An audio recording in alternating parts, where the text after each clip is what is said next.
Assalamu alaikum wa barakatuh. Seems like it's been a long time since we had this session.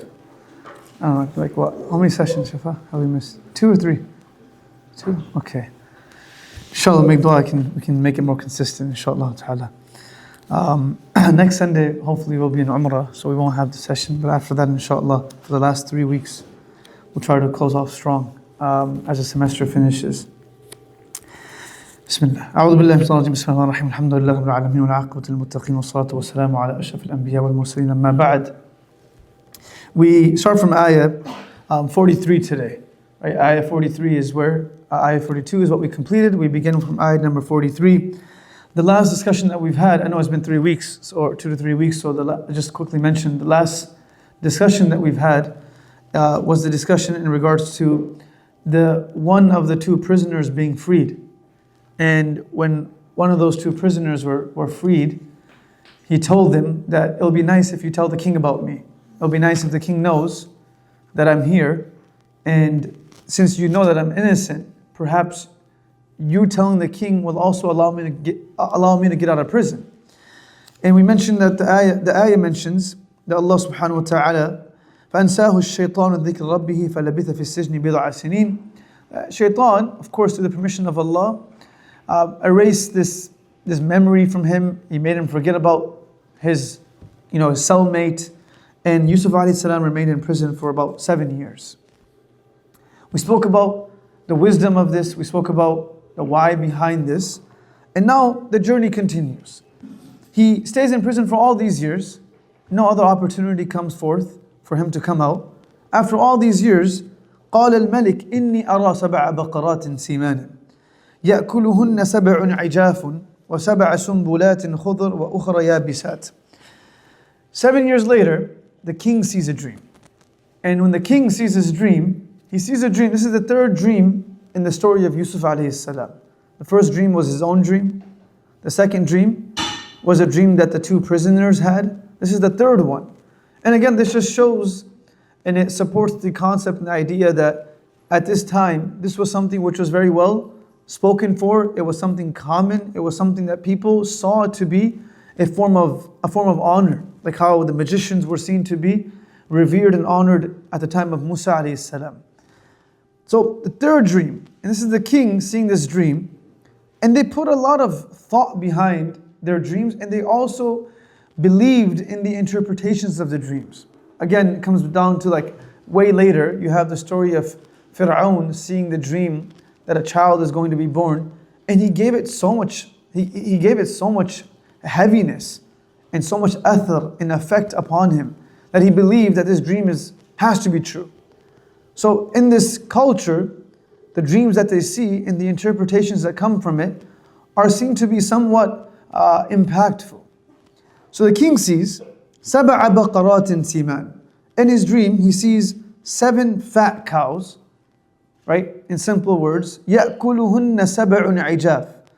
They are being consumed by 7 skinny cows. Ijaf refers to like, you can almost see the bones of these animals. And cows are not skinny. If it was goats, it would have perhaps meant something different. If it was camels, it maybe would have meant something different. But this is referring to cows. Cows are massive, right? And they're full of meat. And also, in Tafsir, Ibn Kathir mentions that the cows, the reference of cows refers to food more than any other animal.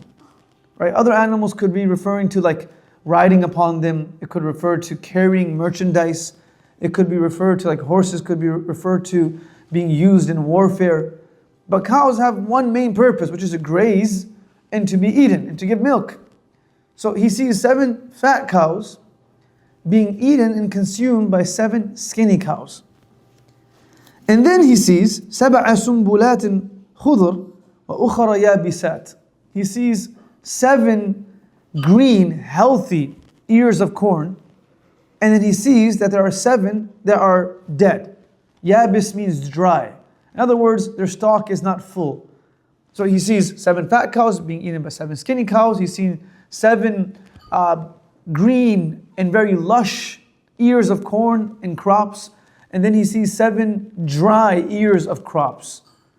He says, Ya ayyuhal mala. And the word mala in Arabic refers to like your cabinet, like elite members. There are many words in the Arabic language that mean group, right? Some of them like jama'ah, which is the most generic one. You have usbah, which means a group that is aligned on their vision, mission, and also around the same age. Like a friend circle, it's called usbah, the word that the brothers of Yusuf used, وَنَحْنُ usbah, right? And then there's this word called mala, and it's used multiple times in the Quran. So you'll see like the 9th juz begins with this. قَالَ الْمَلَأُ الَّذِينَ اسْتَكْبَرُوا. The mala, they were the ones who said about those who were weaker, that how can these people be the ones that follow the Prophet before us, for example. If the Prophet was true, if the Prophet was real, we would have been the first followers. So mala in Arabic refers to like an elite group of people. So in our time, like the cabinet, people who are like the people of royalty, people who have some form of clout, right? The status quo. So pretty much he turns to his cabinet and he seeks an opinion from them. Ya ayyuhal mala, aftuni fi ru'yaya. Aftuni is a word that we use in today's time for like fatwa. Same word as aftuni literally means give me a fatwa, right? But the original usage of this word is referring to give me your opinion. Because ultimately a fatwa is also an opinion of a person of a scholarly background. But it's an opinion, it's not the verdict of the religion in aspects that may have differences, right? And if the opinion is quoting the past scholars who have been agreed upon, then of course that opinion is a stronger opinion. But the word refers to giving you an opinion. You have in the story of Sulaiman alayhi salam, when he sent a letter to Bilqis, the queen of Sheba, and he sent her a letter saying, إِنَّهُ مِن سُلَيْمَانُ وَإِنَّهُ بِسْمِ اللَّهِ الرَّحْمَنِ الرَّحِيمِ أَلَّا تَعْلُوا عَلَيَّ وَأْتُونِي مُسْلِمِينَ. Come to me and become Muslim. I'm Sulaiman and I'm calling to you not as a king, but I'm calling to you as a messenger. First thing that she did was she turned towards her cabinet and her council. She aftuni fi amri. Aftuni fi amri, same word. Aftuni fi amri, right? Give me your opinion about this matter of mine. ما كنت قاطعة أمرا حتى تشهدون. I have never come to a conclusion without you all also being a witness and giving me your input. So over here as well, the king is perplexed, right? The Malik, he doesn't know what this dream means, so he calls the experts. He said, "Why don't you guys tell me what it means?" So from this, there's a statement that is referred to a great scholar of tafsir by the name of Imam Mujahid, who was a student of Abdullah ibn Abbas as well. He says, even the stories of the people in the Quran who are not prophets have lessons for us. Even the stories of the people in the Quran who are not Muslims have lessons from us. That we can take lessons from those stories as well. Like the story of Bilqis. Like the story of even the Malik. Right? The Malik, he did what we should be doing when we are not certain about a matter, which is shura. Like you ask people for their input so you can make a very calculated decision. Right? Seeking input is not a sign of a lack of intelligence. Seeking input is a sign of intelligence. The Prophet sought input from his companions in every situation. And at times, the input that he received was different than what he had preferred. We have in the Battle of Badr, where the Prophet set up his camp. And one of the companions came and said, "Ya Rasulullah, is this revelation based upon revelation that you put your camp over here? Or is it رَأْيًا رَأَيْتَهُ? Is it an opinion that you have made? Like you want to put the camp here because of strategy?" And the Prophet says, "No, رَأْيًا رَأَيْتُهُ. This is strategy. I thought it would be better to put the camp here, but there's no real reason. This is just what I think." And the Sahaba said, "Ya Rasulullah, I think it would perhaps be better if you were to move the camp and put it in front of the wells of Badr, so that you block off the access of the wells in the water from the mushrikun when they come." And the Prophet said, "Well, you know what? You're right. Let's move the camp." And even in Uhud, which is famously known and spoken of, where the Prophet had a completely different opinion in regards to what they should be doing. His preference was aligned with the senior companions, which was to stay within the boundaries of Medina and protect Medina from within. But the younger and more zealous companions who were not able to participate in Badr because of their age, they spoke up and said, no, we want to go out. And the Prophet actually decided based upon their opinion, even though it was contrary to what he wanted. And he kept it. Right? So shura is what grows a community. Nowadays, even youngsters, children who are adults like you and I, we struggle to do shura with our parents. Right? You have Ibrahim alayhi salam, who has been given a command from Allah. Sometimes, you know what happens, right?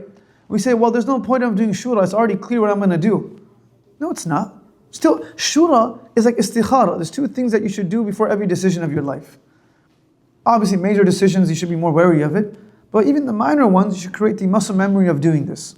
Number one, istishara. You ask people for their input. Now the condition.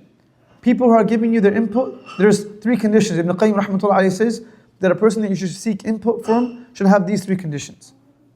These prerequisites. Number one, they're experts of that field. They can't just be anyone. Like imagine going to someone and asking them for their input about a career of yours that no one knows about but the people in that career. Right? This happened to the Prophet ﷺ. When the Ansar companions came and they asked the Prophet ﷺ, Ya Rasulullah, should we plant the seeds horizontally or in this specific manner? And the Prophet ﷺ gave his input and they planted it that way. And the next year they came back and said, Ya Rasulullah, we've never had a worse year of harvest. Imagine you're giving someone input about like stocks to buy, and then you're a pious guy, you're like a sheikh, you're a big time person. When you gave your input, I was like, you know what? The sheikh and the mufti said that we should buy these stocks. And you buy those stocks and they flunk. Right? And you say, Ya Rasulullah, what's up, man? We thought you like revelation and stuff. And the Prophet says, no, هذا أمور دنياكم أنتم أعلم بأمور دنياكم.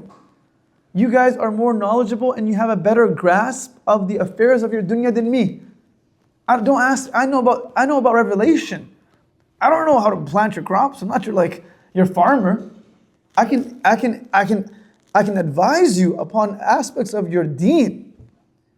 So it's possible. So number one, the person has experience. Number two, he says they must have taqwa. Or else, pretty much they must have an awareness of Allah. That's important. Why is that important? That a person must have awareness of Allah when they're advising you. Because if they don't have the awareness of Allah whilst advising you, why would they actually care about the boundaries of this deen whilst thinking and hoping for your benefit? Now, even though they want benefit for you, they might be harming you because they'll give you aspects and avenues that are not permissible. There needs to be an awareness of God for us believers. And number three, there needs to be nusah, there needs to be genuineness and love. They have to care for you. They care for your well-being. They care for your success. And there's no one that is more fulfilling of these three characteristics than one's parents. Right? So he says, this is what aftuni means. Seeking shura from one another. And the second thing is istikhara. Right? That we seek khayr from Allah as well. Aftuni fi ru'yaya. Says, tell me about my dream that I saw. In kuntum li ru'ya ta'burun. If you all believe that you are good at interpreting dreams. Because they were imagine you are like the elite analysts of finance. And the king or the president says, yeah, you guys are the top people of this, so tell me what to do. You're like, I'm not sure. These people are the best dream interpreters. So he says to them, if you guys are good at what you do, this is a pretty heavy dream that I saw. Tell me what the dream means. Ta'burun. Right? The word that is used here is ru'ya. Ru'ya is the more common word that is used for dreams. Even earlier on, when Yusuf alayhi salam said, Inni ra'aytu ahada ashra. Comes from the word ra'a. Ra'a, in its original meaning, it doesn't actually mean sight. It means knowing, the knowing of something, the knowledge of something. Right? The certainty of something. This is why in Arabic we would say an opinion that is calculated is called ra'i. So ra'i, it's an opinion. Allah, when He says alam tara in the Quran, alam tara, alam tara, alam tara, He's not asking if we saw something, He's asking if we know of it. Because sight is the clearest form of determination of knowledge. Ainul yaqeen. If you see it, that means You know about it, and it's certain to you. So the word ra'i, when you're giving a ra'i, an opinion, it's as if you're so certain of it that you saw it with your own eyes, right? So this is ru'ya, right? Imam Sibawayh says, ru'ya refers to all types of dreams, right? There are 3 types of dreams that people can see. One are dreams that are fragments of their own imagination, right? Which don't help and don't harm, right? The other are dreams that come from shaitan. And the third are dreams that are coming from Allah. And the Prophet says that if anyone sees me in their dream, they actually saw me in their dream. So the third is the legitimate dreams, right? And the signs of a dream that's from shaitan is normally when a person falls asleep without the dhikr of Allah, impure situation, impure state, right? And their day was also filled with haram. Then it's as if you're easing the door, you're easing the opening of shaitan to enter into your heart and mind, right? And the dreams that are from Allah normally are in the last part of the night before Fajr Salah and so on and so forth, which is another discussion for a different day. But ru'ya is the most generic meaning of dream. In kuntum, the word is ta'burun. The word ibara, right? What does the word ibara mean? Lesson, right? Right? Generally it means like a lesson, ibara. The word ibara in Arabic comes from the word abara, right? Abara, which is like ma'bar. Want to say here? You good? The word abara,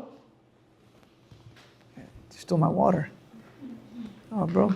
The word abara in Arabic means to actually cross. Probably the first time you heard this, which is really beautiful, by the way. Abara means to cross. In Arabic, the most commonly used word for bridge is ma'bar. Ma'bar, because it helps you cross from one side to the other. So it's called ma'bar. The word ibra comes from that, right? And what's the connect between a bridge to cross and reflection? And the simple commonality between the two words is that ibara helps you make a determined decision. It helps you move from place A to place B. If you can't reflect, you're moving based on desire or based upon other people's decisions for you. You can't do ibara. There has to be ibara in our life. In order for us to cross the bridge, there needs to be ibara. This is why the word it's the same word. Another meaning, another usage of the word abara in Arabic, which is powerful, profound, right, is actually tears. Abara in Arabic, ubur also means tears. So when they say the word ibara, it's because ibara actually is, when a person reflects, it allows them to recognize certain aspects of themselves that they're lacking or that they're struggling with. It's like a self-analysis which will make you tear. Right? It's a deeper meaning. In kuntum liru'ya ta'burun. Can you take me from where I am, which is confusion, to clarity, which is understanding what these dreams mean? This is what ibra means. Every word in the Quran has a depth to it. Like a simple word, for the lack of another way of understanding it, we always use the word ibra. It's not a simple word, right? The meaning is to take me from a place that I'm struggling in to clarity that allows me to make that decision, right? And the cabinet responds by saying, قالوا أضغاث أحلام. قالوا أضغاث أحلام. Quickly, few points. The word dhighat, the word that is used, dhighat. In Arabic, the plural is adghat. It means something which is mukhtalat, mixed. So there's like grass mixed with dirt, mixed with mud, mixed with other plants. Like it's a mix of different things. This is what adghat is. So they respond by saying, أضغاث أحلام. This is a mixture of multiple fragments of your imagination. That's what it means. So they're saying, this is not a ru'ya, this is what? Ahlam. This is ahlam. Adghatu ahlam. You know, fragments of your imagination? That's what adghat is. A mixture of different things that now, because of which you have this ahlam in your mind.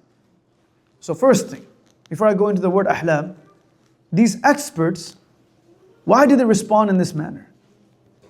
Number one, because they really didn't know what the dream meant.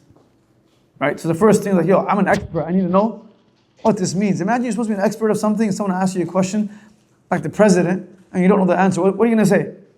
I don't think this is real, brother. It doesn't seem like it's a real thing. Seems like a hoax. No, it's not a hoax. It's not a fake. It's just you don't know what it means. Right? So you should just simply accept that you don't know what it means. Right? The answer is not to say it's made up. You know, how often does it happen to people like youngsters that when they get caught not knowing something, it's almost like they feel like they're almost like they're taken away from their own validation that we're someone that's supposed to know. That's okay, you don't know. Imam Malik rahmatullahi says, half of knowing is saying, La adri, la alam, I don't know. Right? Like I just don't know what the answer is. There's no harm in saying I don't know. So their response was to protect their position. Because you're government employees. Right? You're supposed to know this. This is why I hired you. Right? And that's the first answer. The second answer, which is interesting, that Imam Qurtubi rahmatullahi shares as well, is that no, they potentially did know the answer. Potentially. But they didn't want to share it because it was something that they didn't know what to do about it. So for example, if someone asks you of authority, like why is this happening for? You know the answer, but you don't know how to deal with it. Okay, what's the solution? It would put you in a bad situation. So to protect themselves, like you know what? This thing doesn't even have a meaning. It doesn't even have a meaning, right? So the next part is the word ahlam, which is a really interesting word, right? What does ahlam mean? It comes from the root letters of hilm. Hilm. Hilm refers to like intelligence. Hilm, when Allah says the word halim, it refers to a combination of two qualities. Knowledge and patience. Knowledge without patience makes a person become like shaitan. Very knowledgeable, but has no patience. Doesn't have, it's like, for the lack of a better example, it's like having a fast car that's not properly contained. It's going to blow up the engine. It's going to blow up the engine because it's not contained. Right? So hilm is knowledge, but with the know-how of how to actually utilize that knowledge. Awwahun halim. Inna Ibrahim al-awwahun halim. Right? Ibrahim as-salam was someone who was very concerned. Awwah means like he was very concerned, but he was also very calculated, tolerant, and knowledgeable. So ahlam comes from the word hilm.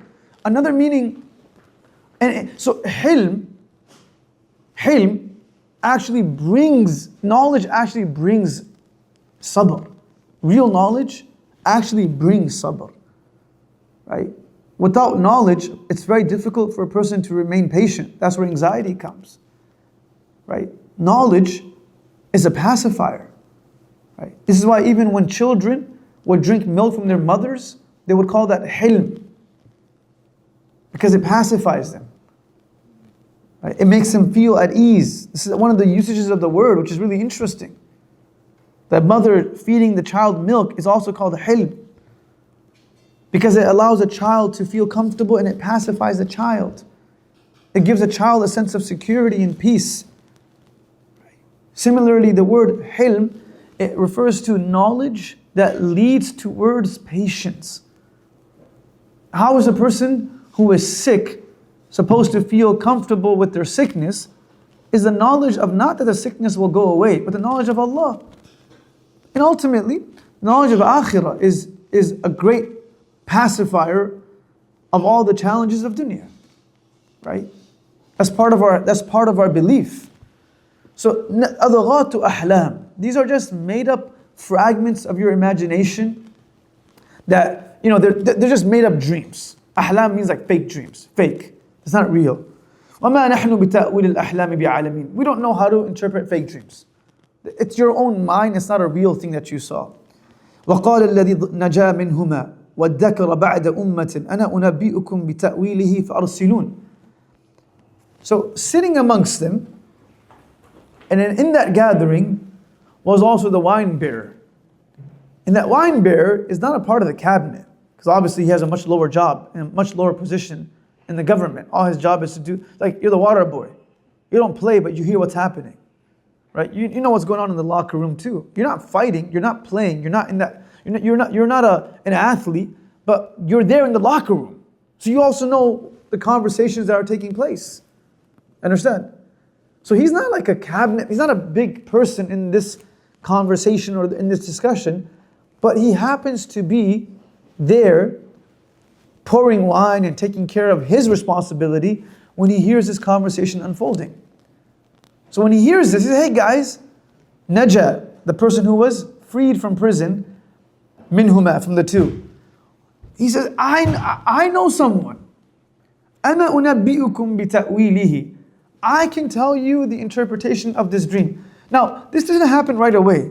The idea, the fact is, from not mentioned directly in the ayat, but in the tafasir, in the commentary, is that the king insisted. So the people responded by saying this dream is not a real dream. It's just fragments of your imagination. The king didn't buy that. So no, it has to mean something.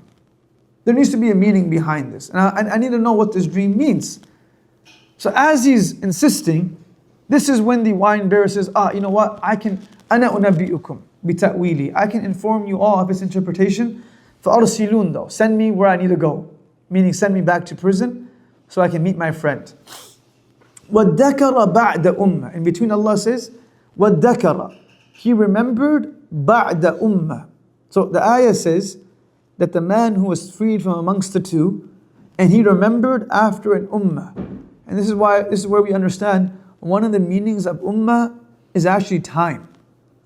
Time. And that's why an ummah is called an ummah, because each ummah covers a certain time frame in this world. It's an ummah, right? Ummah also means leader. Inna Ibrahim kana ummah. Ummah has many meanings. But amongst the meanings of the word ummah is time. So generation, as you would say.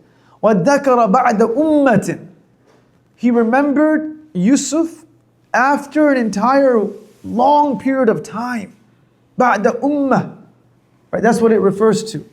So he says, أَنَا أُنَبِّئُكُمْ بِتَأْوِيلِهِ فَأَرْسِلُونَ. Let me tell you what this dream means. Just send me to where I need to go. So they let him go to prison. And imagine, he reaches his cellmate, which is Yusuf alayhi salam. And Yusuf alayhi salam hasn't seen this person in 7 years. Some say, 9 years. And Yusuf alayhi salam was under the assumption this person was the one who was going to help him get out of prison. Right? That he was the one that was going to tell the king about him. All these years later, this man shows up. Well, what's the first thing you're going to say? Brother, get out of my face, man. Right? Like, how dare you come back to me and ask me for something again? He comes and says, Yusuf, ayyuha siddiq. Right? It's like saying, yo, Yusuf, my boy. You my man. Yusuf, oh truthful one. Oh honorable one. Oh friend of mine. After all these years, like, yo man, I've been looking for you. Where you been? I've been here. I've been in prison the last 7 years. Where you been? I've literally been right here. I can't leave my cell. Where have you been? And the response of Yusuf, which I'll come to in a second, which is the most powerful part of this story, it teaches us something. Sometimes we feel somewhat, now I want to be careful on how I say this, we can feel somewhat overwhelmed, irritated, annoyed, right? And even sometimes we almost have a level of like ghayth towards people, almost like a detestment or a hate towards people who only reach out to us when they need us. Right? So when someone calls me when they need me, man, they only call me when they need me. When someone reaches out to me when they need me, like, oh my God, they only reach out to me when they need me. Look, as, perhaps lowly of a quality that may be, it's okay. That's the nature of life. People will reach out to you when they need you. And the fact that they do reach out to you when they need you is a sign of goodness in itself as well. How many parents do we know who would do anything for their children to reach out to them when they need them? But their children have grown up. Now their kids don't reach out to them. They don't communicate. The parents would love for their kids to just simply call them, even if it was just because they need them. Right? So there's this level of just gratitude that if people reach out to me when they need me, yes, it might be a little bit annoying at times because they'll only reach out to me when they need me, but it's okay. You also and I also do the same thing. There are certain people that we only reach out to when we need them too. And it's not a bit, like we can't be walking on eggshells based upon how we feel the other person is going to respond just because, like, man, I don't know. No, we should have big enough hearts that if people only reach out to us when they need us, it's okay. It's not a big deal. You know what? At least they have someone like us to reach out to, right? Be grateful to Allah. This idea like, yo man, people are always like using me, okay, for what? Well, like what? Sometimes you think about like, what are they using me for? Like an answer to like a simple question. Like in your head, it might be a big thing. But when you actually reflect upon it, it's like, bro, they're not even using me. It's something so frivolous and small and insignificant that they're calling me about. So it's not even like a big thing. Like something so small that can give me a ride. It's not like we're asking, it's not like the person is asking for $1 million. Yo man, can you tell me like how to get a recommendation letter together? Okay, I'll tell you. So what? They're not asking me for like a big thing. Like, why is it in our head that it's such a big thing? And we lower the expectation, we lower the standard of what good character looks like. Because the standard for us is good character is to do as is done upon us. No, it's not. That's the standard of not being a bad person. لَيْسَ الْوَاصِلُ بِالْمُكَافِي. That's the standard of not being a bad person. A good person's standard and good character is not do upon others as they do upon you. No, it's not the standard of a good person. That's the standard of an average person. The standard of a good person is even when people don't do good upon them, they try their best to reflect goodness towards them. The standard of a good person. You know, hadith says that we are not true believers until we love for our brothers what we love for ourselves. The opposite is also true. The opposite is also true. That we are not true believers if we don't love for our people to be protected from harm's way the way we wish to be protected from harm's way as well. As a believer, like a mother will never want their child to be sick. They would rather be sick than the children be sick. Right? This is from Allah. A sign of Iman is also that we would not want someone to be harmed in any manner if we did not want that harm for ourselves. That's Iman. After all these years, like it's okay. You reached out to me because I have so and so access to like a, sometimes someone will reach, depending on what area of work you're in, someone will reach out to you because like you have like a good discount on like a rental car company. And that's what people reach out to you. That's what I reach out to people for.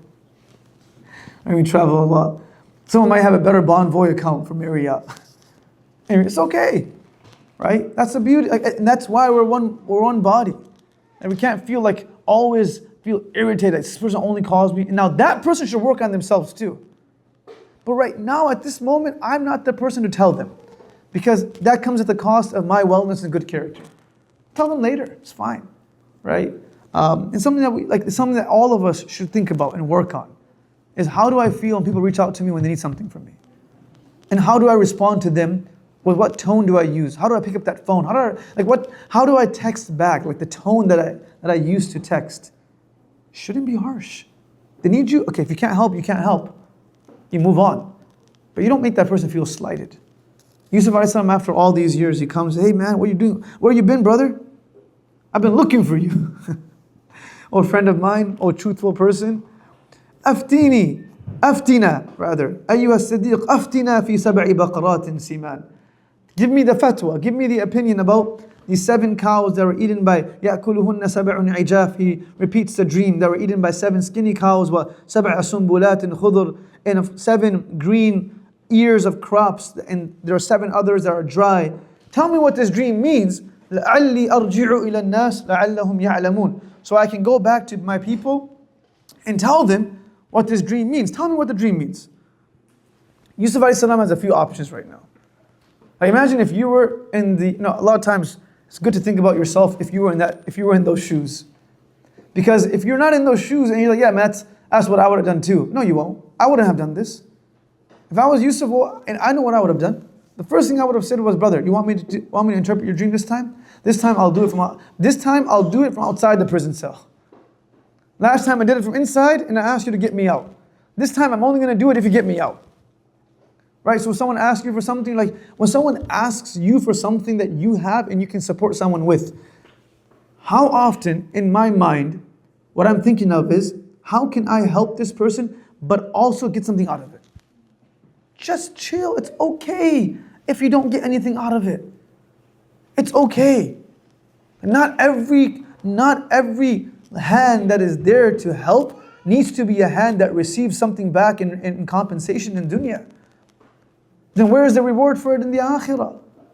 Doesn't always have to be like, yo man, this guy wants my letter of recommendation thing. Maybe I can ask him to help me get in touch with someone who's looking to employ other people. Or maybe I can ask him for, no, it's okay. It's not a big deal. This is not a give and take in every situation. It should be natural. It shouldn't be expected, but it should be the norm. That if someone helps you, you better help them too. That's the norm. That's the sunnah. That's why when someone says salam, you say wa alaikum as-salam. It's a sunnah. You have to respond. You have to reciprocate. Tahaddu. Tahaddu means someone gives you a gift, give a gift back. Give a gift back. But you can't tell the person to give me a gift back. Right? But the norm of our deen is that if you receive a gift, give a gift back. Right? And it's hard because I'm I don't really have anything to give. You don't have to give it right in that moment either. You can give it later. I remember a few years ago, I was at one of these conventions in Toronto, and it was RAS, and there's a great scholar from England. His name is Mufti Abdul Wahab. Great scholar, right? And he's a great, academic. He's a great scholar, great speaker. And I went to visit him in his room, and I sat down for a bit. And as we were wrapping up, I came to him. He's an elder, but he knows the sunnah. May Allah bless him. And which is like, okay, if someone comes to visit you, you should give them a gift too. Allah bil'aks, Shaykh, we should bring you a gift. He said, no, I have something for you. In my mind, like, man, don't give me anything, because if you give me something, I'm going to be pressured to give you something back. And all I have in my pocket are some expensive things. I don't want to give them. I really don't. It's better if you don't give me a gift. And I kept saying no. And he's probably going to, I hope he doesn't watch this. And he thought it was out of humility. This guy is so humble, Sheikh, so humble. Because normally shaykh, you offer them once, you don't get a second option. Like, hey, you want this? Thank you. You're not gonna, if someone comes and offers me like coffee, I'm not going to ask twice. I'm not going to say no. Bismillah. So the sheikh's like, you want? Like, no, I'm good, trust me. He goes into his side room, goes into his bag, and he brings like a ittar out. It's like, and he said like, yo, this is like all I have. It's one of those ittars that you buy from like the side of the road in Saudi. But Sheikh, was a beautiful ittar. I used it. It was amazing. And he gave me this ittar out of love. This is what you call sunnah. This is why you never, like the sunnah, that love that I was able to earn from the gift that he gave me was more than whatever else he did for me before that moment. That's what gifts do. They create tahaddu, tahabbu. They bring love within you. It's like true love, right? And I learned this from that sheikh. That whatever you have, I was in the DMV area, this is a few months back or a year back, and there's a great imam there. He came visited Miftaah a little while ago, Imam Majid from the Adam Center. A Sudanese scholar, senior, one of the senior scholars of America. It's very senior. May Allah protect and preserve him. So I did a program in his community, and then he wasn't there at night. He was there the next morning. He got back. My flight is right after Fajr. He says, Sheikh, please come for Fajr. I said, I can't pray Fajr, because if I pray Fajr there, I'm going to miss my flight. He said, come before Fajr. I was like, brother, what do you think I'm doing? Like, want me to come to the masjid for tahajjud? Because I'm okay. I love you, but it's okay. Like, I'll call you. It's like, no, I want you to come. So I said, okay, I'll come. If you say you're my elder, if you tell me to come, I'm going to show up. And normally in these trips, you don't even sleep at night because you're with people. You get done by 3 o'clock. I didn't sleep. I went straight to the masjid, and he met me, showed me so much love, gave me a big hug. And he's like, oh, Sheikh, I just came back from out of town. I don't have a gift for you. I said, no, Sheikh, it's okay. It's okay. So I want to give you something. I said, Sheikh, so he's in his office. Wallahi, I'm not making this up. He has peanuts, almonds, like in his in like a jar. He takes the almonds out with his hand, right? Like he grabs them. He says, open your pocket. I'm like, Sheikh, I'm going to the airport. Like, no, he's like, this is hadiyah. You can't say no to hadiyah. I'm like, I'm not sure if this is hadiyah, but I opened my pocket. He put some dates. He put some almonds in my pocket. Wallah, I can't land it. I came straight to teach. I didn't eat anything all day. All I ate was those almonds. All I had the entire day were those almonds, right? And I was on Spirit Airlines. They don't even offer you water in that airline, right? At least on Delta, they come and ask you want Biscoff cookies. That's all, but even there, that's all they give you too. It's not much more. But those almonds, they were used well. Like, these almonds. I felt smarter that day. Right? He gave, this is hadiyah, man. Sometimes you don't want to give a gift because you think the other person's going to judge you based on the gift. Why should the person judge you? It's a horrible thing to do. It's a gift. You don't deserve it. We don't deserve the gift. Entitlement, I mentioned this before, entitlement is a cancer of gratitude. Entitlement is a cancer of gratitude. No entitled person can ever be grateful because they always feel like whatever you gave them, they already deserved it. So anything you do for them, they're going to say, man, I already deserve it. What are you doing extra for me? So the shaykh gave me the ittar, and like, oh God, I got to follow the sunnah. When the shaykh gave me the almonds, I'm like, man, it's all good. I don't have to give anything back. But in that moment, I didn't have anything either. But when the shaykh gave me that ittar, I just came back from Umrah, right? You come November, you come back, December is a few weeks later. I had this like really, really, like one of my favorite ittars, and it's really expensive, right? And I had this like, oh, that's all I had in my pocket. And when he was giving it to me, like, it's okay, man, Allah will take care of business, it's not a big deal. But as he gave it, I felt bad, like, man, you know what? It's okay. I reached in my pocket, I took my ittar out, and I gave it to the shaykh. This is the hadiyah for you. Right? I'm sure in the back of his mind he was thinking, why didn't you give it to me first? Right? I gave him the ittar, and he didn't want to take it because he knew, like, okay, it's like, it's not perhaps the same value, but it's hopefully with the same love. So no, I'm not taking it. I said, no, Shaykh, you have to take it now. You can't deny hadiyah. When I left that room, I was with some of other mashayikh that were with me. I'm like, man, I wish you never gave me a gift, man. I had to give him my hadiyah. The next day, we went to visit another shaykh. Wallahi, I'm not making this up. You can ask some of the mashayikh that were with me. That shaykh gave me that same i'tar back. The same one. Right? I didn't give it up again. Same one he gave back. You give something, Allah will give it back to you, man. But it's not expected though, but as the receiver, you should always be thinking of it. When I say that you shouldn't be the person feeling bad if people reach out to you when they need you, but you shouldn't be the person either. If you're the receiver, it's okay, no big deal. So he said, look, man, I want to go back to my people and tell them what this dream means. He could have said, well, you know what, I'll tell you if I get out first. He could have also said, no, forget it. He could have also made him feel bad. Like, sometimes you give something to someone, or not you, someone gives something to someone, and when someone gives me that thing, I'm like, man, I wish I never asked you. Right? When you ask someone for something and they give it to you, but when they give it to you with such with such a slight, with sometimes even a level of arrogance, you're like, man, it's better if I didn't ask you. I would rather not take it from you anymore, right? And if you have any self-respect, you'll feel that way. Yusuf a.s. could have given him a hard time, like, yo, man, I'll tell you what the dream means, but where were you for the last 7 years? What's up, brother? You forgot about me? Nothing. No comments. No comments. Sometimes these small comments that we pass, slight comments. Oh, I know I invited you to my wedding, but you never invited me to your wedding. Slight comment, right there, just like right there, unnecessary. Unnecessary. And whatever good that you did now has already been compromised. It's better if you don't invite the person. Because you're losing a spot in your wedding and you're not getting a reward for it anyways. It's better you don't, because that's a mindset. He doesn't say anything. Allah said, لا تبطلوا صدقاتكم بالمن والأذى. Before saying adha, he says man. Man means speaking of the goodness that you do. Speaking of it. Meaning comments that you pass about it.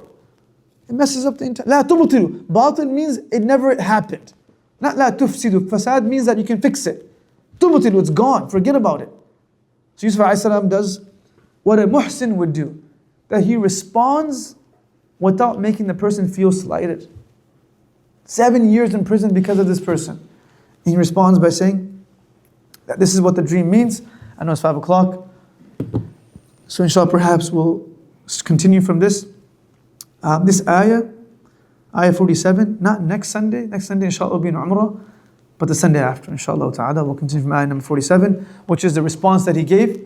And as a preview, he gave him the response, and he also told him how to deal with it. Right? A muhsin always gives more than what the person asks. Person asks you for a cup of water, make sure the cup of water is given on a plate. Don't just give him a cup. It's called a muhsin. Right? What's the difference between a 5-star restaurant service and a normal restaurant? They give you the same water, but just make it presentable in a manner that makes you feel more honorable. Right? This is ihsān. Ihsān is not about the what. Ihsān is about the how. How you did it. Sometimes you respond to someone's need, but the how is so ridiculous, it was better if you didn't respond to their need. The how was so like below who you are and who I am that it almost makes it feel like the person who asked, it'll make them feel like they're dirt. Right? Because the how was so bad. So like, don't allow this to be a reason that this and this are corrupted. If Allah gives me the power to give, it should not be at the compromise of my heart making other people feel inferior, right? And remember, what you're giving and what I'm giving is perhaps not even that significant anyways.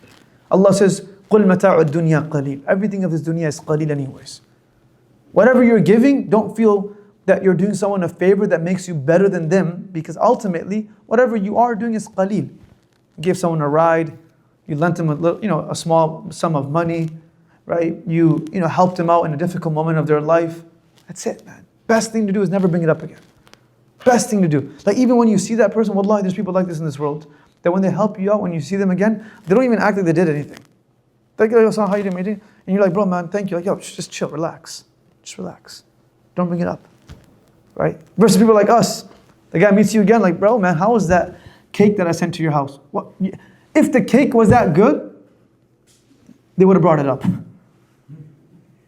Sometimes you send something to someone's house, right? Or you give them something. Like, imagine someone gave me a gift. Someone gave me like a sandwich. Let's say you gave me a sandwich, right? And I thanked you in that moment. And the next week you see me again on Sunday. You're like, yo, Sheikh, how was that sandwich?